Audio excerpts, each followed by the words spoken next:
안녕하세요, 여러분. 혹시 폐렴에 대해서 그냥 좀 심한 감기 아닌가? 뭐 이 정도로 생각하고 계셨다면요. 오늘 이야기가 좀 놀라우실 수도 있을 것 같아요. 네, 그럴 수 있죠. 사실 폐렴이라는 게 생각보다 훨씬 복잡하고 심지어 폐가 완전히 깨끗한, 그러니까 무긴 상태가 아니라는 사실 혹시 알고 계셨나요? 아, 네, 맞습니다. 이게 오랫동안 저희 의학계에서도 폐는 당연히 무균 상태라고 여겨왔었는데요. 근데 최근 연구들을 보면 폐에도 자기만의 고유한 미생물 생태계, 그러니까 폐 마이크로바이옴이라고 부르는 것들이 존재한다는 걸 보여주고 있습니다. 폐에 미생물이 살고 있다니, 와, 이거 정말 흥미로운데요. 오늘 저희는 청취자분께서 보내주신 의학 자료, 폐렴 진단과 치료, 이 챕터를 바탕으로 해서요. 이 폐렴이라는 질병을 좀 더 깊이 있게 파헤쳐 보려고 합니다. 네. 저의 목표는 이 방대한 의학 정보 속에서 여러분께 가장 중요하고 또 흥미로울 만한 핵심 내용을 쏙쏙 뽑아서 전달해 드리는 거예요. 자, 그럼 폐렴이란 무엇인지 이 새로운 관점에서 다시 한번 정의를 해볼까요? 네, 뭐 간단히 말하면 폐렴은 폐 조직, 특히 그 공기주머니인 폐포 있잖아요. 거기에 염증이 생기는 감염성 질환입니다. 근데 여기서 중요한 점은 이게 단순히 외부에서 어떤 나쁜 세균이 침입해서 짠 하고 생기는 게 아니라는 거예요. 그런 게 아니다. 네, 우리 폐 안에 그 미생물들, 얘네들의 균형이 깨지면서 발생하는 거죠. 균형이 깨진다.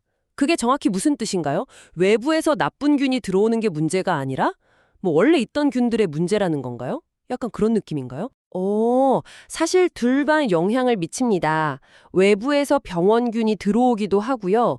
또 원래 살고 있던 미생물 중에 일부가 갑자기 과도하게 증식하기도 하고요.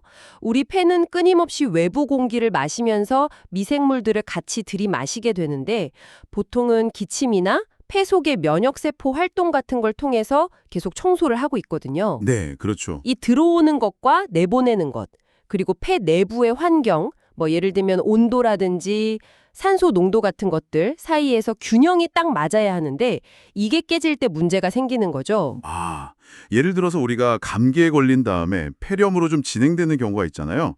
그런 건 어떻게 설명할 수 있을까요? 아, 네. 좋은 질문인데요. 예를 들어 바이러스 감염 같은 걸로 폐에 염증이 딱 생기면 우리 몸은 당연히 면역 반응을 일으키겠죠.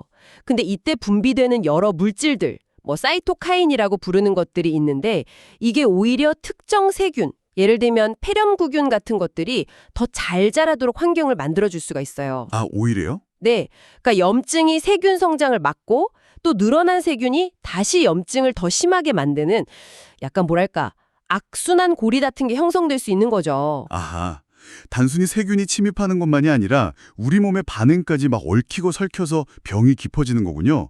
그럼 이 염증 반응이라는 게 우리가 느끼는 폐렴 증상하고 직접적으로 연결되는 건가요? 정확합니다. 바로 그 염증 반응 때문에 열이 나는 거고요. IL-6, TNF 같은 물질들 때문이죠. 그리고 백혈구 수치가 올라가고 이건 IL-8, GCSF 같은 애들이 염증 세포를 폐로 막 불러 모으기 때문이고요. 또 폐포의 염증 때문에 액체가 차면서 엑스레이 사진에서 뽀얗게 보이는 거 있죠? 그 폐 침연 현상이 나타나고 결국 산소 교환이 힘들어지니까 숨이 차게 되는 겁니다. 기침이나 가래도 다 염증 때문에 생기는 거고요. 그렇군요. 그럼 폐렴도 종류가 여러 가지가 있던데요. 예전에는 의료 관련 폐렴, HCAP라고 불렀던 분류도 있었다면서요? 네, 맞아요. 근데 지금은 잘 안 씁니다. 그 분류가요. 지금은 주로 병원 밖에서 걸리는 지역사회 획득 폐렴, CAP와 병원 안에서 걸리는 병원 획득 폐렴, HAP, 마지막으로 인공호흡기 사용 중에 걸리는 인공호흡기 관련 폐렴, VAP 이렇게 주로 나누죠. 그 HCAP라는 분류는 이게 항생제 내성균 위험을 제대로 예측하지 못한다는 비판이 있었고 또 오히려 불필요하게 너무 강력한 항생제를 쓰게 만든다는 지적 때문에 지금은 사용하지 않게 됐습니다. 아, 그래서 이제는 환자 개개인의 위험 요인, 예를 들어서 뭐 최근에 병원에 입원했었는지 아니면 항생제를 쓴 적이 있는지 이런 걸 좀 꼼꼼히 따져서 치료 방향을 정하는 게 더 중요해졌군요. 알겠습니다. 그럼 우리가 일상에서 접할 가능성이 아무래도 높은 건 지역사회 획득 폐렴, CAP일 텐데요. 여기에 대해서 좀 더 자세히 알아보죠. 주로 어떤 균들이 원인이 되나요? 네, 캡의 가장 흔한 원인균은 역시 폐렴구균, 스트랩토코커스 프누모니에이입니다. 제일 유명하죠. 하지만 헤모필루스 인플루엔자 같은 다른 세균들도 있고요. 그리고 좀 특별하게 비정형 세균이라고 부르는 것도 중요해요. 예를 들면 마이코플라즈마 폐렴균, 클라미디아 폐렴균, 그리고 레지오넬라균 같은 것들이 있습니다. 비정형 세균은 왜 특별하다고 하시는 건가요? 뭐가 다른 거죠? 얘네들은요, 일반적인 세균 배양 검사로는 잘 찾아내기가 어렵고요. 또 흔히 쓰는 페니실린 계열 항생제가 잘 듣지 않아요. 그래서 다른 종류의 항생제가 필요하기 때문에 좀 구별해서 생각해야 합니다. 그리고 또 최근에는 바이러스의 역할도 정말 무시할 수가 없게 됐습니다. 특히 저희가 코로나19 팬데믹을 겪으면서 바이러스성 폐렴이나 혹은 바이러스 감염 후에 2차적으로 오는 세균 폐렴에 대한 관심이 굉장히 높아졌죠. 네, 맞아요. 인플루엔자 바이러스도 여전히 폐렴의 중요한 원인 중 하나고요. 그렇군요. 그러면 여러 균이 동시에 문제를 일으킬 수도 있는 건가요? 그리고 아까 잠깐 언급하셨던 황색 포도알균, 특히 항생제 내성이 있는 MRSA 같은 경우도 폐렴을 일으킨다고 들었거든요. 네, 맞습니다. 한 10%에서 15% 정도는 두 가지 이상의 균에 동시에 감염된 다균성 감염으로 나타납니다. 예를 들어 정형세균과 비정형세균이 같이 발견되는 경우가 꽤 흔하고요. 그리고 말씀하신 황색포도알균, 특히 지역사회에서 감염되는 CA-MRSA라는 게 있는데요. 이게 인플루엔자 감염 후에 아주 심한 폐렴을 일으키기도 하고 심지어는 원래 건강했던 사람에게도 독소를 막 내뿜으면서 굉장히 심각한 폐렴을 유발할 수 있어서 주의가 필요합니다. 그런데요, 사실은 폐렴 환자의 절반 이상에서는 끝까지 원인균을 밝혀내지 못하는 경우도 굉장히 많습니다. 아, 진짜요? 원인균 찾기가 그렇게 어려운 거군요. 그럼 어떤 사람들이 폐렴에 좀 더 잘 걸리고 또 증상은 주로 어떻게 나타나는 편인가요? 네, 폐렴은 사실 누구에게나 올 수 있는 병이긴 하지만 특히 면역력이 약한 분들에게 더 위험합니다. 예를 들면 고령, 보통 70세 이상에 말하고요. 알코올 중독, 흡연하시는 분들, 천식이나 COPD 같은 기저 폐질환이 있는 분들, 신부전, 당뇨병, 면역 억제제를 사용 중이거나 요양시설에 거주하시는 분들, 이런 분들이 주요 위험 요인으로 꼽힙니다. 이게 미국 통계이긴 한데요. 매년 인구 1000명당 한 5명에서 10명 정도가 폐렴에 걸린다고 하고 이 중에 상당수가 입원 치료까지 받는다고 하니까요. 결코 가볍게 볼 질병은 아니죠. 네, 절대 아니네요. 증상은 근데 약간 감기랑 비슷하게 시작할 수도 있겠네요. 좀 헷갈릴 수도 있을 것 같은데요. 네, 맞아요. 초기에는 기침, 가래, 열, 오한 같은 증상이 나타나서 그냥 감기인가 보다 하고 넘어가기 쉽습니다. 하지만 숨쉬기가 좀 힘들어지거나 가슴 통증이 생기고 누런 가래나 심하면 피가 섞인 가래가 나온다. 이러면 폐렴을 꼭 의심해 봐야 합니다. 그리고 좀 특이하게 메스꺼움이나 구토, 설사 같은 소화기 증상을 호소하시는 분들도 있고요. 아니면 두통, 근육통, 정말 극심한 피로감을 느끼는 경우도 있습니다. 특히 어르신분들은 증상이 좀 다르게 나타날 수도 있다는 이야기도 있던데요. 네, 맞습니다. 이게 중요한 포인트인데요. 노인 환자분들은 열이나 기침 같은 그런 전형적인 증상이 별로 없이 갑자기 기온이 뚝 떨어지시거나 식사를 전혀 못 하시거나 아니면 갑자기 정신이 좀 흐릿해지는 저희가 선망이라고 부르는 그런 증상으로 나타나는 경우가 꽤 많습니다. 그래서 진단이 늦어지기도 쉽죠. 그러니까 어르신들의 갑작스러운 상태 변화는 그냥 나이 드셔서 그런가 보다 하지 마시고 꼭 주의 깊게 살펴봐야 합니다. 네, 꼭 기억해야겠네요.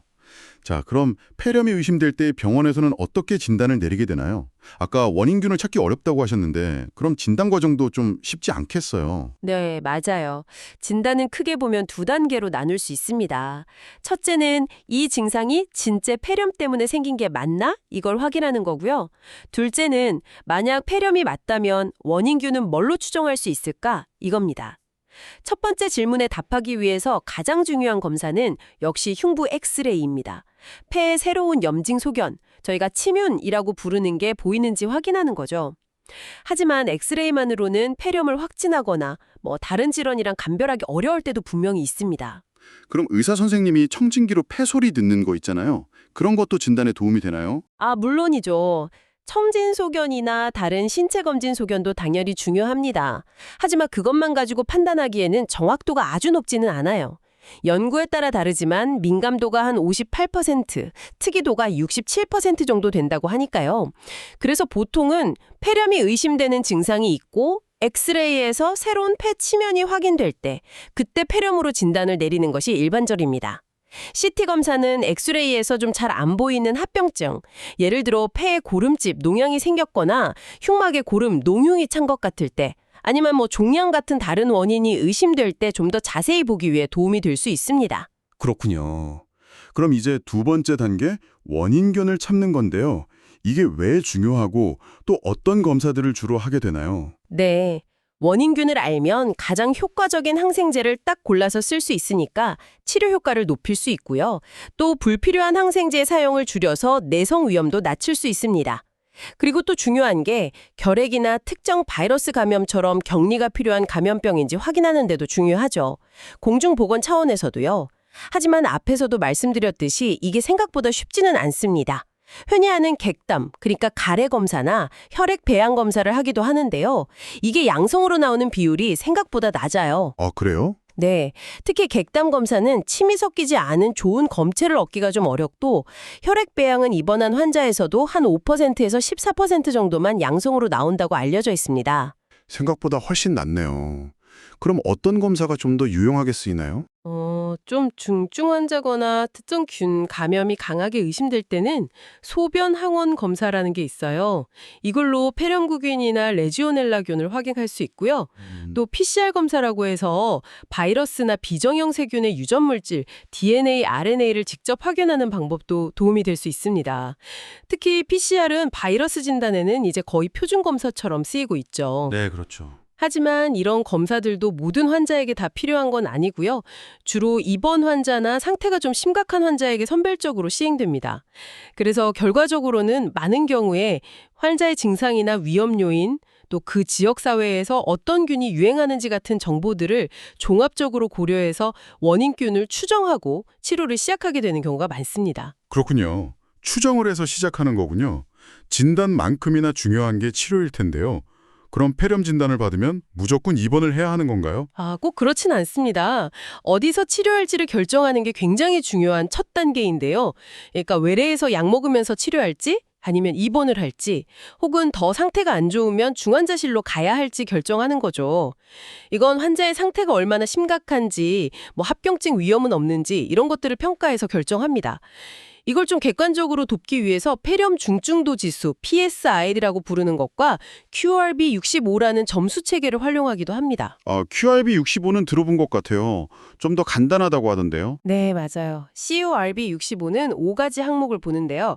정신상태 혼란, confusion, 혈액검사에서 요소질소 수치, 유레아, 호흡수, respiratory rate, 혈압, blood pressure, 그리고 나이, 65세 이상입니다.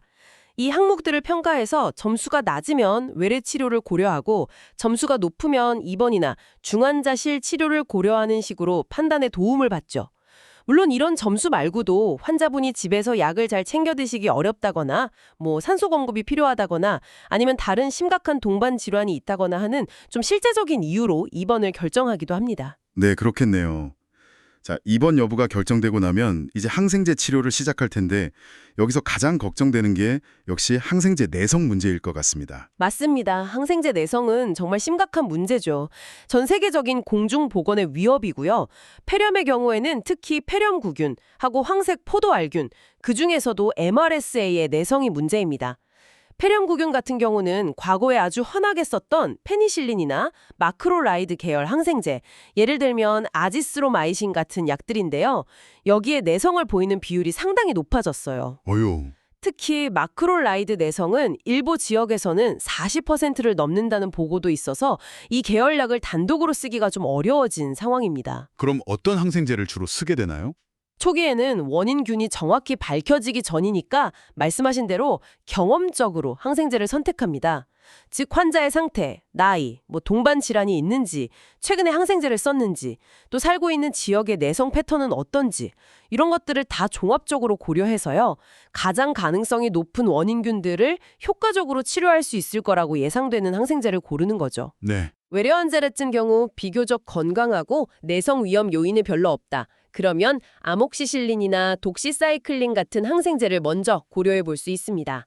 하지만 동반 질환이 있거나 최근 항생제 사용력 같은 내성 위험이 있는 분이라면 베타락탐 항생제 예를 들면 아목시실린 클라불란산이나 세팔로스포린 계열 약에다가 마크롤라이드나 독시사이클린을 추가하는 병용요법을 쓰거나 아니면 호흡기 퀴놀론 계열 항생제를 단독으로 사용하기도 합니다. 이번 환자의 경우는 좀 더 강력한 항생제를 쓰게 되는 건가요? 네, 보통 입원 환자는 주사 항생제로 치료를 시작하는 경우가 많습니다.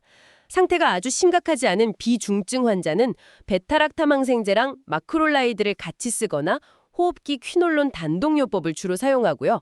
중증 환자는 베타락탐 항생제에 마크롤라이드를 더하거나 또는 베타락탐에 호흡기 퀴놀론을 더하는 병용요법을 씁니다.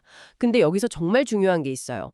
바로 MRSA나 녹용균 같은 다제내성균 감염 위험이 높은 환자를 잘 가려내는 겁니다. 아, 네. 그래서 만약 그럴 위험이 높다고 판단되면 이 균들까지 잡을 수 있는 항생제를 처음부터 추가하는 거죠. 예를 들어서 과거에 MRSA가 검출된 적이 있는 환자라면 반코마이신이나 리네졸리드 같은 항생제를 추가하는 식입니다. 그렇군요. 근데 무조건 처음부터 막 강력한 항생제를 쓰는 게 좋은 건 아니겠네요? 절대 아닙니다. 오히려 그 반대죠. 가장 중요한 원칙 중 하나가 바로 치료 축소, 영어로는 디에스켈레이션이라고 하는데요. 이게 뭐냐면 초기에는 혹시 모를 가능성까지 생각해서 좀 더 넓은 범위의 항생제를 사용했더라도 나중에 배양 검사 결과 같은 게 나와서 원인균이 딱 확인되면 그 균의 가장 효과적인 좁은 범위의 항생제로 바꾸거나 불필요한 항생제는 중단해야 한다는 겁니다. 아, 네네. 이렇게 해야 불필요한 항생제 노출을 줄이고 결국 항생제 내성 발생을 막을 수 있습니다. 치료 기간도 마찬가지예요. 과거에는 막 1주, 2주씩 길게 썼는데 최근에는 합병증이 없는 폐렴의 경우 5일 정도 치료로도 충분하다는 연구 결과들이 많이 나오고 있습니다. 그렇군요. 항생제 치료 외에 다른 보조적인 치료나 주의할 점 같은 건 없을까요? 아, 물론이죠. 당연히 기본적으로 충분한 수분과 영양 공급이 중요하고요. 열이 나면 해열제를 사용하고 또 산소 포화도가 낮다면 산소 치료를 하는 게 중요합니다. 그리고 아주 심한 폐렴 환자, 특히 인공호흡기 치료가 필요하거나 쇼크 상태인 경우에는 그 심한 염증 반응을 좀 줄여주기 위해서 단기간 스테로이드를 사용하는 것이 도움이 될 수 있다는 보고들도 있습니다. 아, 스테로이드요? 알겠습니다. 그런데 치료를 시작했는데도 잘 낫지 않는 경우도 있을 텐데요. 그럴 땐 어떻게 하죠? 네, 그런 경우가 있죠. 보통 항생제 치료를 시작하면 한 2, 3일 안에는 열이 떨어지고 증상이 좋아지기 시작하는 게 일반적인데요. 만약 그렇지 않다면 뭔가 다른 이유가 있는지 다시 한번 꼼꼼히 찾아봐야 합니다. 혹시 진단이 잘못돼서 폐렴이 아닌 다른 질환은 아닌지, 아니면 항생제에 내성이 있는 균 때문은 아닌지, 또 폐에 고름집, 농양이나 흉막의 고름, 농흉 같은 게 생겨서 항생제가 잘 전달되지 않는 문제는 아닌지, 혹은 생각지도 못했던 다른 균, 예를 들면 결핵균이나 진균 같은 것 때문에 그런 건 아닌지 등을 확인하기 위해서 CT 촬영이나 기관지 내시경 같은 추가적인 검사를 고려할 수 있습니다. 네. 그리고 폐렴을 앓고 난 후에 다른 문제가 생길 수도 있다고요.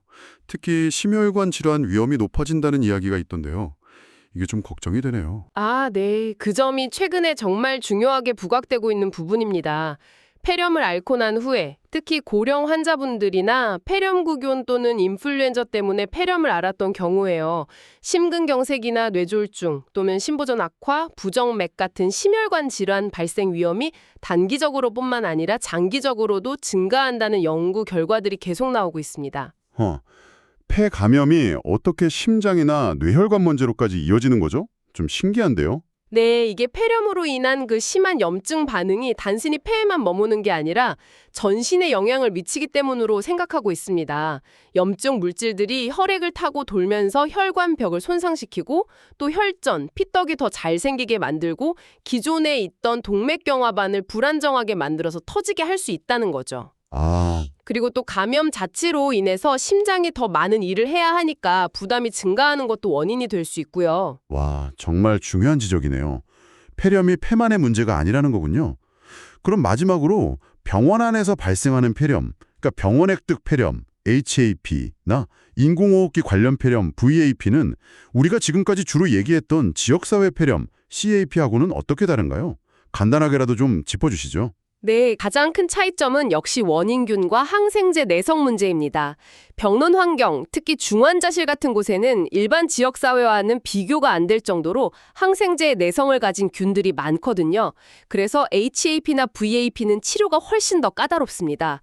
녹농균이나 아시네토박터균, 그리고 MRSA 같은 이런 다제 내성균들이 주요 원인균이 되는 경우가 많죠. 특히 인공호흡기를 사용하는 VAP 환자는 입안이나 목에 있던 세균들이 인공호흡기 튜브를 따라서 폐로 쉽게 흡인될 수 있고요. 또 환자 자체의 면역 기능도 많이 저하되어 있기 때문에 폐렴 발생 위험이 매우 높습니다. 그럼 진단이나 치료도 당연히 더 어렵겠네요. 네, 그렇습니다. HAP나 VAP 진단은 열이 나거나 가래가 난다고 해서 무조건 폐렴이라고 하기가 어려워요. 다른 원인일 수도 있어서 진단 기준이 좀 더 복잡하고요. 치료 역시 다제 내성균 가능성을 항상 염두에 둬야 하기 때문에 초기에는 매우 광범위한 항생제를 사용해야 하는 경우가 많습니다. 하지만 이 경우에도 아까 말씀드린 치료 축소 원칙은 똑같이 중요합니다. 나중에 원인균이 확인되면 반드시 치료 범위를 좁혀야 하죠. 예방을 위해서는 당연히 손위생을 철저히 하는 게 기본이고요. 가능하다면 인공호흡기 사용 기간을 최소화하고 또 흡인을 막기 위한 여러 노력들, 예를 들면 침대 머리를 좀 높여준다거나 하는 것들이 중요합니다. 네, 오늘 폐렴에 대해서 정말 많은 것을 배웠습니다. 폐가 무균 상태가 아니라는 점, 그리고 폐 속 미생물 균형이 깨지는 것이 어쩌면 폐렴의 시작일 수 있다는 그 새로운 관점부터 시작해서요.